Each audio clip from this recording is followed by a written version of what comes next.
দেখো আমাদের অঙ্ক দেওয়া আছে একটি আয়তক্ষেত্রে ধান ক্ষেত্রের দৈর্ঘ্য দেওয়া আছে কত 1200 মিটার এবং প্রস্থ দেওয়া আছে 750 মিটার। এখানে চেয়েছে হচ্ছে এদের ধান ক্ষেত্রের ক্ষেত্রফল কত এওর, কত বর্গ সরি কত এওর। আচ্ছা, এখন আমরা যা দেওয়া আছে সেটা লিখলাম। দেখো দেওয়া আছে দৈর্ঘ্য সমান 1200 মিটার, প্রস্থ সমান 750 মিটার। আমরা জানি ক্ষেত্রফল সমান কত দৈর্ঘ্য গুণন প্রস্থ। তাহলে ক্ষেত্রফল এই দৈর্ঘ্য গুণন প্রস্থ তখন হয়ে যাবে কি মিটার আর মিটার মিটার গুণ করে হয়ে যাবে বর্গ মিটার।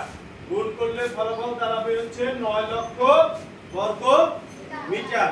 এখন আমরা জানি কি 100 বর্গ মিটারে 1 এওর হয়, তাহলে 100 দ্বারা যদি আমি ভাগ করতে পারি তাহলে ভাগ করার পরে আমার মানে থাকে কত 9000 এওর।